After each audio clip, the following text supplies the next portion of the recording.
Greetings, royal family. Thanks for clicking on the video. Welcome back. All right. Tyler Perry's Sistas, aka the great value versions of girlfriends. All right. So the season 3 mid-season break is over. So this is episode 12 of 22. Yes, there are going to be 22 episodes of this season. Why? Right? Why? So hopefully you guys have watched the show so we can laugh and joke, together, and you have an idea of what the heck I'm talking about. Anyway. So now if you guys noticed, I basically stopped reviewing the show, I think after episode 6 or 9. I don't even remember. I didn't even finish before the mid-season break. Why? Right? Just recycle storylines. Same-ish we seen in season 1 and season 2. You know what I'm going to start doing? I'm going to start re-uploading my episodes, my reviews for season 1. It's the same-ish. So this episode opens with Maurice being held at gunpoint by a dude that he was sleeping with that was responsible for stealing from Calvin's bank account. Remember him? And we see a recurring theme here with Tyler the Perry, right? All of the villains, all of the aggressors are of a certain hue. Okay, I pointed this out in season 1. I pointed it out in season 2. And here we are in season 3. Same thing. Anyway, he basically wants Maurice to go to the bank and give him all the money that's in there. So they are currently in Maurice's bedroom, and there's a whole bunch of drawn out dialogue. The man is holding the gun. He's like, "Come on, Maurice." And Maurice, with his corny comedy and ill-written jokes, "Oh, these clothes don't match. I will not be caught dead on the 5 o'clock news," or whatever the heck he said, in mismatched clothes, Boo, that was corny, as usual. So Maurice tells the gunman that he doesn't have access to the vault. The bank is in the vault. And he basically lets him know, all right, well, we're going to swing by and pick up that beep Sabrina, is who he's referring to. Because, she's supposed to be the manager of the bank.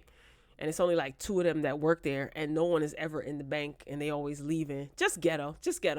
Anyway, we shift gears. Let me change the picture, because this is exactly how I feel every time I watch this show. Exhausted, just tired. Okay, we shift gears to Karen and Aaron. He wants to marry Karen. Okay, remember before the mid-season break, he proposed to Karen, and Karen didn't take him seriously. Aaron said that, his soul's mission is to make Karen love him. Now, here's the thing. Aaron better get crazy. He better be crazy, a crook, got a fake leg. He better have a fake leg or something, because his storyline with Karen, straight boring. I still think it would be a wise idea to make him be the one who was charging Karen's credit card.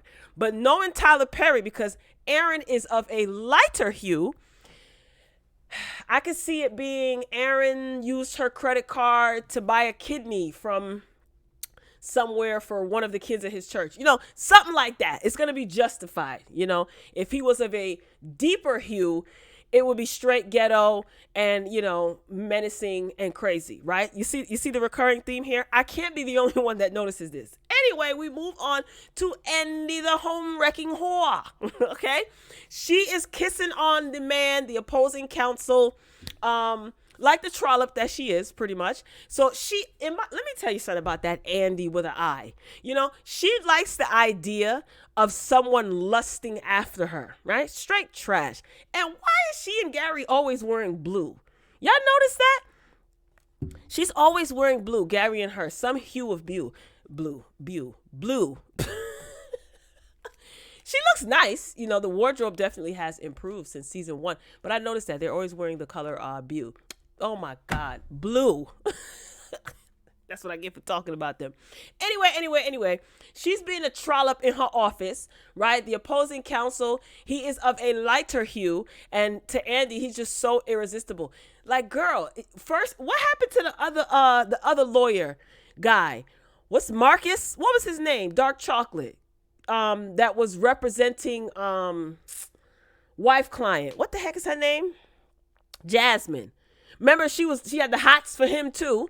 And he was getting ready to put hands and feet on her, and then Gary came to her rescue. Girl, everybody you work with, you got to get the touching and the kissing. You was just unprofessional. Ugh, gosh. Anyway, so she arrives home after they flirt and they were drinking and talking and chit-chatting, and he's, laying it on thick. She goes home, and I guess she realizes that she tired of Gary, okay? So Gary asks her, hey, where have you been? And Andy got a little lip. She got a little sass to her now in season 3. She says, at the gym, being sarcastic because, Gary always says that he's at the gym, and she doesn't believe him. She thinks that he's seeing someone else. Duh, probably. Who knows? So Gary says to her, after Andy's talking her big talk, Gary tells Andy, you know what, Andy, you love drama, right? And Andy basically tells him that he ain't getting it popping in the bedroom. So she's talking her big-ish. So, Gary's feelings are a little hurt. So he puts his shirt on, says, I'm going to the gym, whatever. So Andy says, tell her I said hello. And he said, I will. So she kind of regretted talking all of that cash-ish after he left. But their relationship doesn't even make sense anymore. Like, where's Jasmine at? Jasmine was kind of interesting. Where's even Gary's getting boring. And I thought Gary was interesting throughout this whole thing. Him and his tight shirts, I don't know. Zach and Fatima. All right, I'm starting to get tired of them too. I really am. So she's falling for Zach. She tells him she's falling for Zach. Zach wants to look at real estate property with her. He's investing. So, Zach is rich now, right? So he don't have to punch the clock. He quit his job at the airport. He's not working with, Trader Joe's or Build-A-Bear, Build-A-House, whatever the organization is where Hayden is involved in and Fatima got him involved in. What's it called? Make-A-Wish, Build-A-House, whatever it's called. So he's rich. He has a lot of free time, but Fatima, she still has to work. So while she's at work, he calls her and says, hey, I need you to come look at this real estate property with me. Can you leave work now? She's like, no, you got it. Go ahead, Zach. You got it. I trust you. I believe in you. And Hayden, weirdo, attorney church shoes. That's what I used to call him. He's listening on her phone, listening in on her phone call because he works in the office as well. He's weird. So he confronts her and asks her how Zach making this money. And let me guess, Zach is going to end up getting arrested again by the cop lady who he went to high school with because Hayden is going to set it up so that he gets arrested again. You see the cycle here? You see, why is Hayden still around? You mean to tell me that you got rid of Jasmine? This is to Tyler Perry. You wrote Jasmine out for now because where's she at? Okay. You wrote out the investigative lady who, what did I used to call her? I had a name for everybody. Whatever she is, the private investigator lady. You wrote her out and you kept Hayden?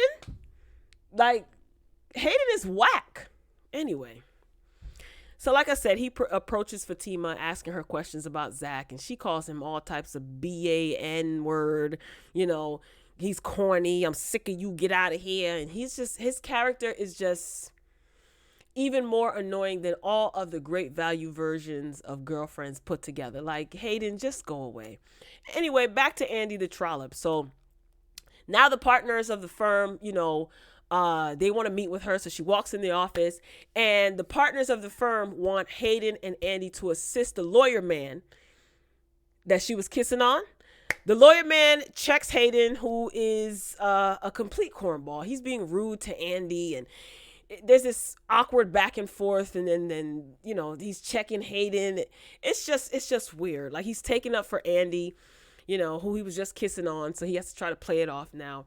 The lawyer man, is eventually probably going to make it obvious that he likes her. So Andy, you don't need anyone else whispering around the office.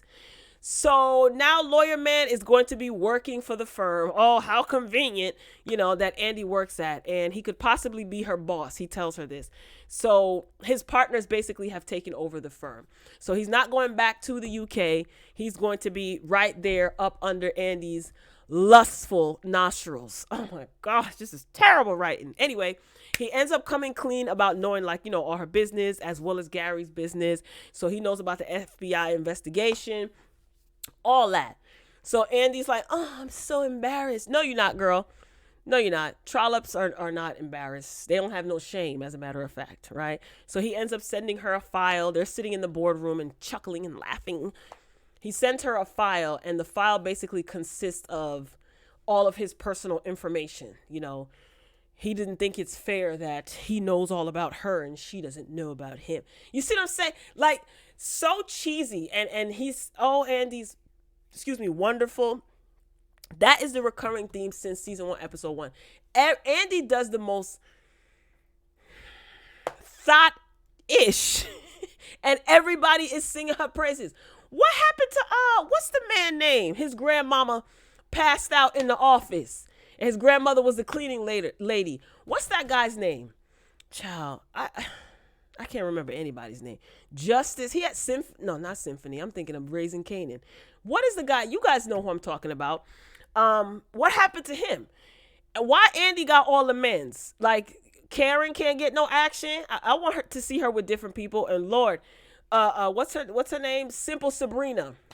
She linked back up with with the panty man, as Danny called him.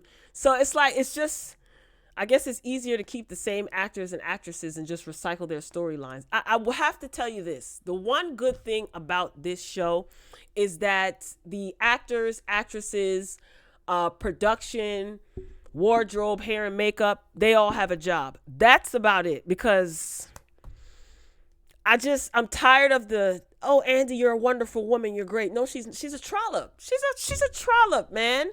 She's a straight up trollop, and she does love drama and attention. Like, everybody has to lust after Andy. Why?